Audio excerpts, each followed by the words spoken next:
The one benefit of being involved in an industry which is growing by the day is that we are going to have some new products and services that are going to be really exciting. But how do you choose which one to go for?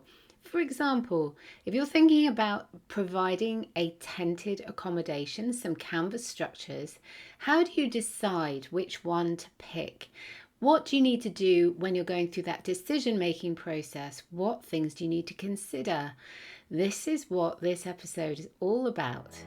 Welcome to the Glamping Americas podcast, the place for inspiration about the business of upscale camping, glamping, and luxury outdoor guest accommodations. I'm Sarah Riley from the Glamping Academy, and I'm working with my friends at the Glamping Show Americas to share everything you need to know about new trends, events, business models, and investment potential in the rapidly growing world of luxury camping that delivers an experience. Interest in this industry is exploding, so if you want to be the first to find out what's hot and what's not, subscribe here and check out the show notes for more exciting news and links. And be sure to add the next Glamping Show Americas to your calendar for the 1st and 2nd of October 2024 near Denver, Colorado. I can't wait. There are so many cool camping and glamping tents available. It's just mind-boggling. You only had to come to the last glamping show in Colorado to see the different styles, which are just amazing. And there's no doubt that having something that really stands out from the crowd can make your customers come to you and stay as your guest, rather than choosing the other location, which is maybe just down the road from you. So it's a great way to stand out in the crowd. It's the great way to use it as a guest attraction magnet. So going for something a little bit different really, really works. But how do you know if you're going for the right thing? How do you know if you're actually going for a product that's going to last a while and is going to have the best comfort experience for your guests? But also, what about your bottom line? What's the return on investment? So these are all things you need to be thinking through when you're going through the buying process, when you're going through the planning process. You're looking at your budget, your spreadsheet, your cash flow.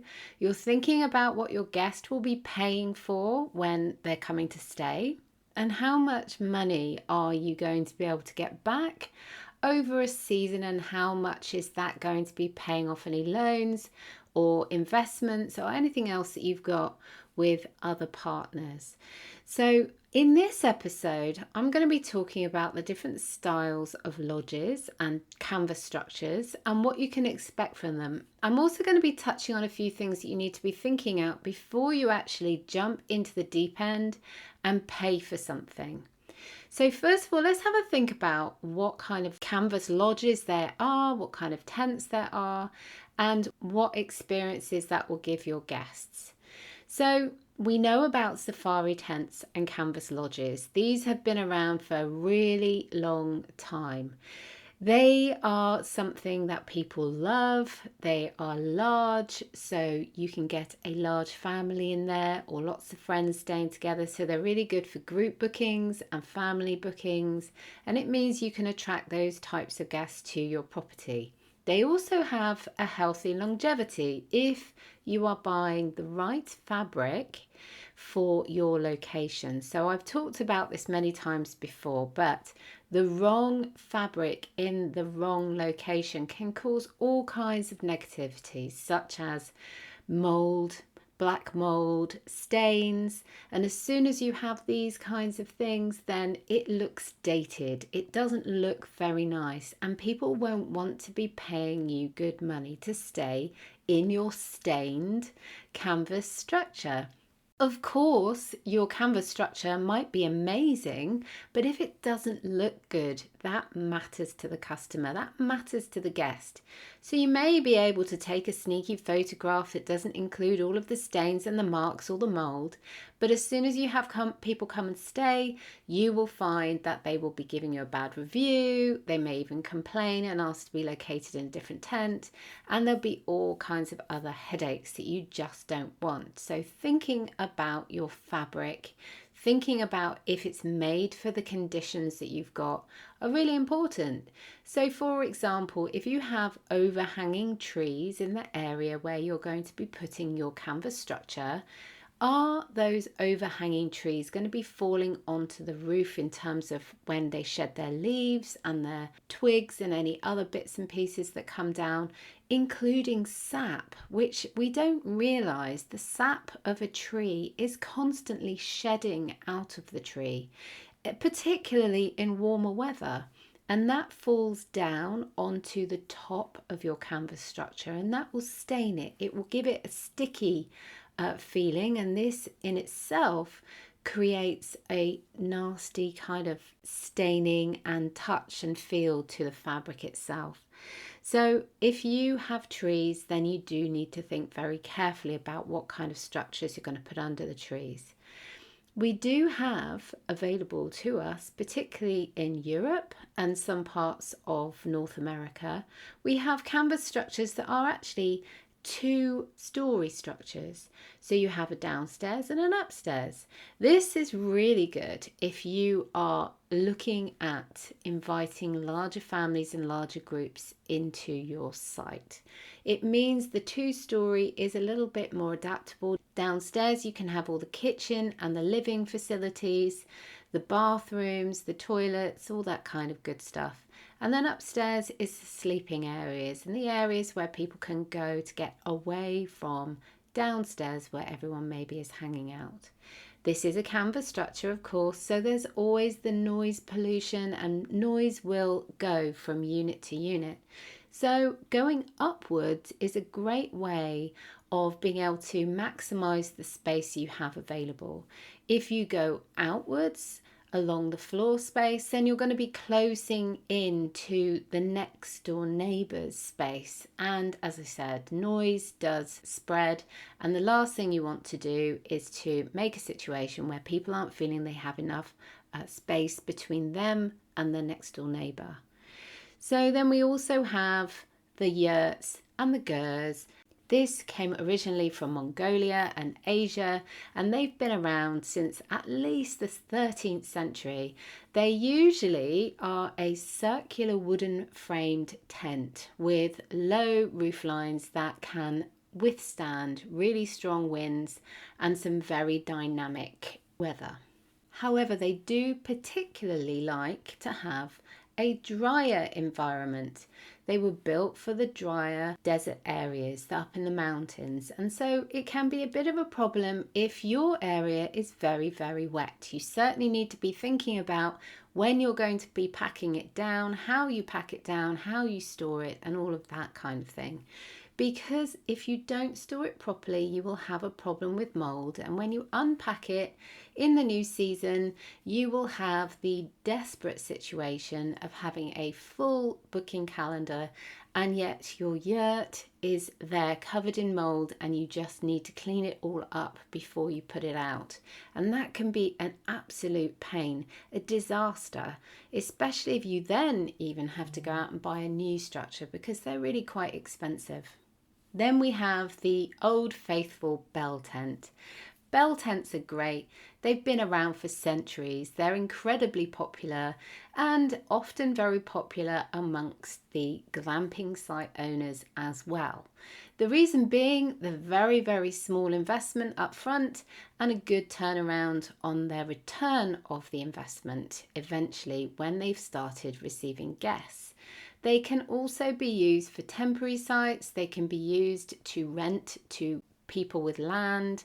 There are all kinds of business models in Europe and parts of America which are based on the bell tent being a temporary expansion of guest accommodation just for a small amount of time. So we have bell tent hotels and other things for events. So where, for example, someone is getting married, they're getting married at a certain location, which is a bit more of a traditional bricks and mortar location. The owner of that location brings in some bell tents to temporarily expand the amount of beds they have available for their larger events that are taking place there. So bell tents are very versatile, they're very cheap to buy up front, and you do get your money back quite quickly because of this if you're able to fill the space. Then we have the lotus bell tent. Lotus bell tents are something that I love. In fact, I have one myself for my own family. We love the lotus bell tent because it's like the bell tent, but it has more headroom, which is really important when you're talking about staying with your family outside somewhere amazing. The last thing you want to be doing is stooping down all the time and getting backache and neckache because you can't stand up straight. So this is why we love the lotus bell tent. There's lots of other versions of this bell tent now, so you don't have to go for this one exactly. But the key is to think about the headspace and how that space is going to be used. For example, if you're going to be using it for your retreat events and this is going to be a meeting area in the center, then how big does it need to be? What exactly are you going to be doing? Are you going to be doing yoga and any particular other kind of activities that need a certain amount of space? Thinking about how you will use the space is really important. You can also add on separate bits so that you can make them larger or they can interlink. So it's a really interesting way to make temporary events, particularly around festivals and yoga retreats and other types of retreats. It's a really great structure to use because it packs down really quickly. It can go up and down in a very temporary way, and it can be stored quite easily as long as that storage area is quite dry. Then we have dome tents and bubble tents. Well, bubble tents, as we know, they are very much a temporary structure that blows up and then comes down again afterwards. It's very open, you can see the sky from inside. It's like this huge window above you. But then, of course, there are those issues around heat because you don't have much sunshade. And then, of course, if it gets cold at night, you're going to be cold. But the air that comes into the bubble tent, it is a bubble, it is blown up with air. You can change the temperature of that air so it makes it more comfortable for the guest. But of course, if you've got a lot of rain landing on the bubble tent, it's going to be noisy at night. So again, this is something you really need to consider in terms of your location. But if you're thinking about how can I get my guests to see the open, dark night sky, because it's so amazing at night in our area, and I want them to be able to lie in bed, look at the stars, feel really comfortable, and also they are completely sealed in and away from maybe we've got bugs or scorpions or spiders or whatever we have crawling around. They're going to be completely safe, zipped up in their bubble tent and able to lie under the stars and have the most amazing romantic experience. So it really does suit some, it just doesn't suit all locations. The dome tent is much, much bigger. It's got more structure to it. There's an outer material that goes over, usually a steel structure. The structure has to be very, very strong because these dome tents can be used in areas where there are very high winds. It's ideal to be used near the coast, up on a hill, or in a valley, or anywhere else that experiences a lot of wind. And because it's made of a different kind of material, the mold doesn't get right into the material. It can all be washed off if there are problems, or if you are under the trees, for example, and you get leaves and things like that falling on top, it can all be washed off really easily. They still suffer from a bit of noise because if it's raining, the noise might hit the structure on the outside, but also if it's windy, it is known to bang the metal poles inside too. So there are pros and cons for this structure. You can have huge dome tents and you can have smaller dome tents. So there's always a big outer window as well.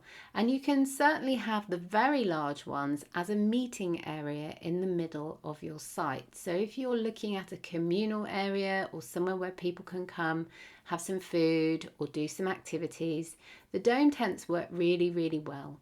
You need to think about your base. So the base needs to be insulated and potentially heated.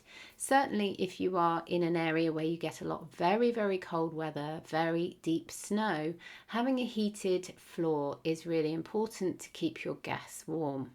The only other thing I would add is that there are some very substandard dome tents on the market at the moment. So if you're thinking about using a dome tent on your site and you're going through the process of looking into what companies are out there that you can buy them from, you'll need to be listening to the next part of this episode, because you need to do your checks. You need to speak to previous customers and make sure that they have guarantees on their materials. Then we also have some fantastic pavilion tent designs. We've got the pergolas, the Maharaja and the Raj tents. So these tent designs come from India, as you may have guessed by the name, and they tend to be elaborately handmade, decorated, all kinds of other things. They're great for mini festivals, fantastic for weddings. Guests really love them with their flowing silk and the cotton fabrics. And historically, the inhabitants of these tents were often very noble. So they have that kind of look about them. It's almost like a fashion statement. And the textiles are all part of that experience. So if you're thinking of going for something a little bit different that looks very foreign and very unique, then these are tents to look into. They're very interesting indeed. Then we have the wigwam style, teepee style, camping, glamping wigwams, or gigwams as some people call them. These are really interesting for holidays, and you can be forgiven for getting a bit mixed up with the different spellings of the word teepee. So sometimes it's called T-I-P-I, teepee, and sometimes it's T-P as in T-E-E-P-E-E. So you can do a little bit of research online. You might want to use both types of spelling to get some more information about this style of tent. As we know, they were designed first in the 1800s by American Indians to have a chimney central area. So it's a ventilated area in the middle where people can sit and they can discuss what happened in the day, share stories, all that kind of good stuff, and there's an open fire in the middle, making them warm and comfortable and sociable. Obviously we don't use them for that nomadic lifestyle anymore, but they are something that people love to have, again, as a central meeting area. I've even known them to be used as yoga areas or places to stay, because they are in that teepee shape. They create this very amazing atmosphere inside. If you've never stayed in one before, you should certainly try one out, because it has an atmosphere that I can't explain, especially if you're sitting around a fire in the middle, and especially if you're doing things like yoga or meditation or stillness, because the atmosphere just permeates, and I can't explain it. You have to do it to know what it's about. But I can say that the American Indians were really onto something when they had these structures.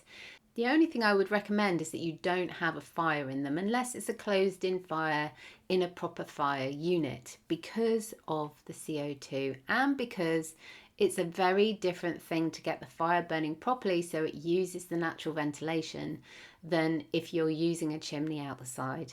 I would definitely recommend using chimneys. However, if you're looking for a very unique central area to have as a meeting space or an activity space, this is something you need to look into. So that's just a very small summary of a few options. As we know, there are so many different types of tent, and we've got now exclusive luxury tents. You can design them in your own shape and in whichever way you want them designed. You can even get architects to actually draw out your design, and you can actually go to a tent maker and they can make them for you. So I know some who have made tents in the shape of a worm or in the shape of a shell. So these are amazing structures. They're awe-inspiring. They really make you see it in a different light. The whole area, the structure, what it would be like to stay there. It makes such a unique experience. However, this is a much more expensive route to go down. But if you're looking at a very high-end luxury resort, then it's definitely the one to think about. And there are lots and lots of businesses out there who can design these structures for you and with you. These types of luxury high-end resorts give a glamping experience of a lifetime.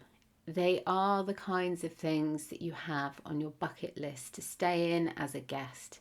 They're the kinds of things you can charge very high-end prices if you are also the host. So it's certainly worth thinking about in terms of your business planning. So depending on what you want, depending on who your ideal guest is likely to be and what they are likely to pay for, and also the business planning that you're thinking of, the return on investment you want, the amount of budget you have, the investors you've got involved. There's all kinds of things that will decide for you the type and style of tent, the type and style of structure, and the type and style of materials that you will use. That is all different depending on those different factors. So the best thing you can do is to decide for yourself for your own separate elements. You do not want to be following what everyone else is doing. You certainly don't want to be copying others. This is just going to make you the same as everyone else. You need to think about how can you stand out with your structures? How can you make the most of your location? And how can you think about the different challenges that you've got with your location and how the structure might be able to help you with those separate challenges? Now, there's a lot of questions you need to be asking yourself as you're going through the different setup stages, and especially if you're getting to that point of researching, talking to suppliers, and even making a purchase choice. So before you race off and do that, have a little think about these types of questions. So first, ask yourself, what's the best tent to use for your style of business? How much is it going to cost? What's your return on investment likely to be?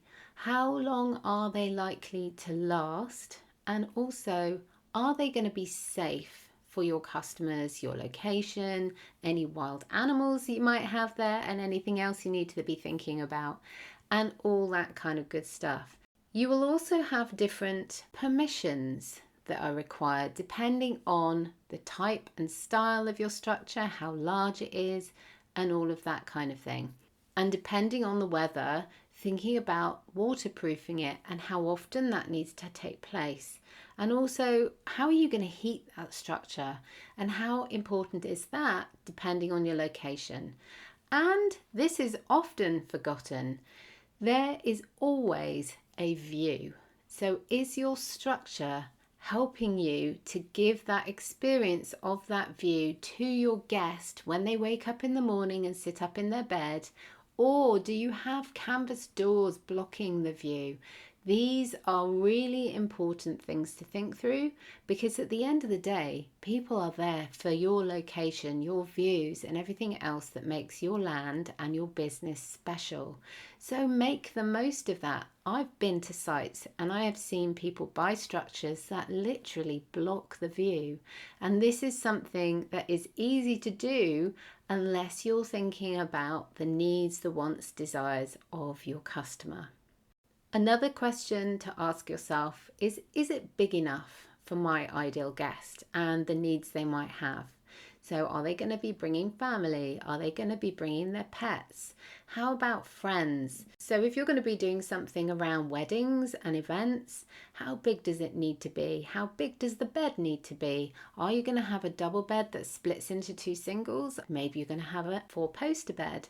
All of these experiences make your guest say, "Oh wow," as they walk through the door to your structure, but they don't necessarily sit well within your structure. So in general, you need to be thinking about all of that, but also potential occupancy rates, how many people you're going to be able to have inside your structure, how much the financial return will be of that, but also, and this is something that isn't often thought about, how long is it going to take to clean that space and clean that structure? Sometimes people will be building structures on their land that are so complicated and so large that it's actually taking a huge amount of time to do the changeover between guests. It's costing them a lot of money with their cleaning and their staff fees, and they haven't thought about that from the beginning. So thinking about how that will be, because also you think about the distance between structures, and that's not often considered. So how long is it going to take your staff to go between different structures when they are doing the cleaning and the changing over? How long will that take them? What distance do they have to go? How are they going to get their different materials from each unit? What's that going to look like? And also, how long is it going to take to actually properly deep clean a structure after a stay so that it's ready for the next guest? And when are your changeovers going to actually happen for that? So hopefully you're understanding now that there are a lot of questions to be asking yourself before you actually purchase your structure. Not just what it looks like and what the materials are, how long it's going to last, and if you're going to have a guarantee for that, and also if you're going to be able to resell it if you decide to close down your site in 10 years' time, for example. Is it going to have a financial value that you can resell it? These are all things you need to think through, and also think about the day-to-day and how that will help you and your staff as well as your guests. So are your guests going to be safe, warm, waterproof, comfortable? Will they have enough space? But also for you, is that too much space? Are those structures going to cause problems in terms of your cleaning or anything else that affects the land? And if you're living in an area where there is challenging weather in the winter and you don't want your structure to be up all year round, how are you going to be storing it? How do you need to store it to keep the materials of good quality? How are you going to keep the rodents away? How are you going to stop them from using your wonderful structure as their winter hibernation?